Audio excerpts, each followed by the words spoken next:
Hi guys, this is your daily tarot reading for Monday the 8th of June. Thanks for joining me. I'm using the Tarot Grand Lux. Let's have a look at what the cards want you to be aware of. I hope you had a lovely weekend.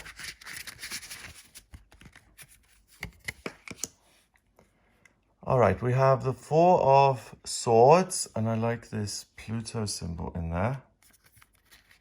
Pluto's transformation and death and rebirth and change. So the dead knight becomes a restless ghost in the castle. All right. Ace of Swords. And finally, we have the High Priestess. Lovely. A very cerebral, passive, intellectual, emotional day. And I say that because we have the Four of Swords. That's the element of air. Communication, decision-making, thinking. The Ace of Swords, same element, air. The ace is a gift from the universe. It's about freedom, making decisions, having emotions, and the actual presence of mind to see things through, regardless of how difficult they are. And then the High Priestess, who is passive. She is also free through knowledge, but she sits there and reads, and she receives information. And she doesn't feel the need to go anywhere because everything comes to her. She's the center of things. She's the sun. And that's an odd feeling, isn't it? That you're the center of the universe and that you don't need to do anything because freedom is inherent in your mind. You trust and know that all information will be delivered to you via scroll or feeling or moon symbol. Every phase of life is inside of you. So we've got the maiden, the mother, and the crone. So the maiden is the moon that's starting up again. And it's just, you've got the crescent and it's just building up and it's something fresh and new. That's the young maiden, the young woman at the beginning of her life. Then we have the mother, full moon, part of the month when, the moon is fully illuminated and we associated with the moon. Mother. And then finally, the last crescent there is about the crone, the last stage of life, where things are working their way down and the body weakens and the spiritual and inner life strengthens. And all those three stages, I mean, you could also say there are 7 stages of the crone and the mother, and the whatever. I think all these labels are great for people to understand things. In this case, I think it's simply the symbol that says, I embody all of the phases of the moon. I am not just one. There's not just one side to me. I am everything. It takes into consideration that you do know what you're doing. You have your feelings, you're entitled to your feelings, you've been working at your purpose for a while. And it recognizes that you're going to understand more about that because you receive gifts. And the way to receive them is, the Four of Swords is about preparation, meditation, lying back, and simply letting things be. Again, very passive. He lies down, the sunshine finds him. He's lying on this purple cloak. Purple is the intuition, psychic ability, spirituality. The ghost is hopping out of him. It's just a way of symbolizing and showing that he's not a body. He's a spiritual being, and death does not mean the end for him. He is eternal. He transforms from a physical being into a 5-dimensional, 7th-dimensional, 9th, 33, whatever, dimensional creature. Because we don't know how many dimensions there are, do we? And every time you speak to a spiritual person, they're like, oh, I'm working with my 5D guides. And the next time you speak to them, it's become the 7th D guides and the 9th D guides. It's like, okay, yeah. It's very important to certain people to label things. So that's the second time I'm bringing that up. You may find yourself labeled by someone. Don't take that as an insult. Take it as a gift. Because the label, once you have been labeled, you can take that and evaluate whether it's right or not. And when it's not right, you're free of it. You don't have to be governed by it anymore. So the Four of Swords, take the time to meditate or just to relax or to see what comes your way today. It will be surprising. It will show you that there's something more, and it will take your attention of other things that you're doing, because this information that comes in, or the information that you find within yourself, is a gift. The Ace card always delivers something to you. And in this case, particular in this deck, they focus on the Ace of Swords, giving you the strength to actually make decisions. And it's through that the world's your oyster and you have infinite potential.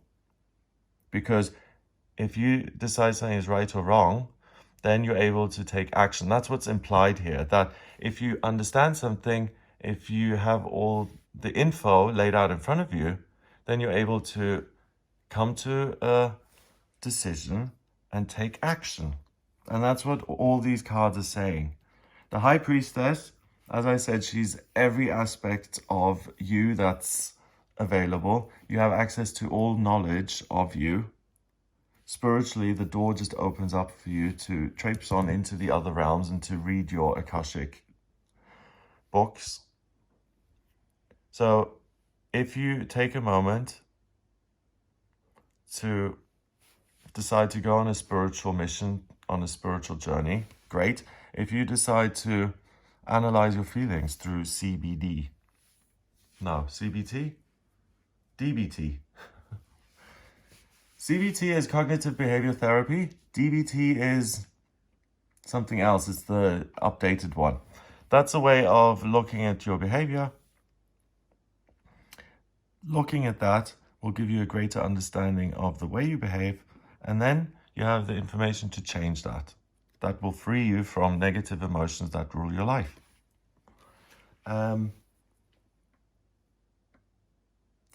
Swords, ideas, communications. Yeah, I really think it's about you, because we've got the Four of Swords with the Knight. We've got the Eagle, the sword, the Knight's sword, and then we've got the High Priestess. Really very, in this case, I don't know why, but linked to the Four of Swords. Very sympathetic to the cause. So she really understands, several lifetimes that you've been in. So if you're someone who is going on past life regression, past life journey. I did a lot of past lifetime work when I first got into recovery, and when I first started to look at, new age techniques that were around me that I could actually use. So I did a hypnotherapy course actually, yeah.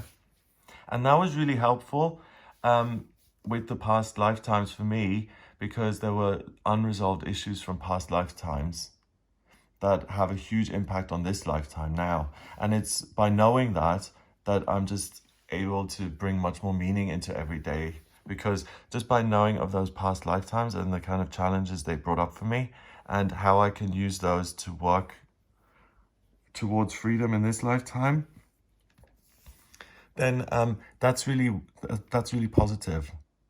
That's a way to take your power back and say, this is something I'm working on. So this is really wonderful for anyone who is disconnected from themselves, disconnected from spirit, disconnected from the path they want to take in life. You can be reborn in that sense and find clarity and make a decision to what the new direction, the new path, the new doorway in your life is going to be in this season of your life. So you come to a decision, things come to a head, you're able to you finally have enough information that you feel satisfied. This is the next course of action that I'm going to take. Like when you look at a new house, you look at it a couple of times. Which viewing makes you decide to purchase that house? Which time are you in love with it? You don't know. Which time when you do a different meditation technique. So you have tried to meditate and it just doesn't work. You've tried mindfulness and you tried Zen meditation and it's just like, I hate to meditate. Today, you're like, I really want some deeper understanding of myself. So today I'm going to try a different type of meditation. I'm going to try pranic breathing. And you do that, and you find that you get to some sort of transformative place inside that brings up a lot of information, which you've heard before, but because it comes up again through this meditation, it resonates for you, and it goes clink, click, and it works for you, and it says, this is the final proof that I needed to confirm that this is the right direction for me, and I'm now going to spread my wings and fly. So good for you. Good for all of us who are able to have the penny drop and go, clink, hooray, now I know. That's really good. That's a lovely way to start the week. And it also seems very light. The energy is really kind of lightening up a bit. Things are starting to move. And you particularly move internally today, which then has practical consequences, but the real work is inner. Numbers 4 and 1 is 5 and 2 is 7. 7 is mind and creativity. So it's about looking at yourself, and not looking at yourself, but kind of relaxing into yourself and just realizing that you don't need to berate yourself. You're not lacking. You're fine as you are. You can take a breath, focus on the divine in you that you haven't discovered yet. Leave it there and leave the rest up to your inner eagle that's going to take you there. And then use that creativity and the information you gather from it to make your decision, or the decision makes itself, really, because you have an abundance of info that makes the decision for you. Have a lovely day. If you'd like a personal reading, please get in touch via the website, gregoryscott.com. If you like the video, please hit subscribe and share the video online. Have a lovely day, and I'll speak to you tomorrow.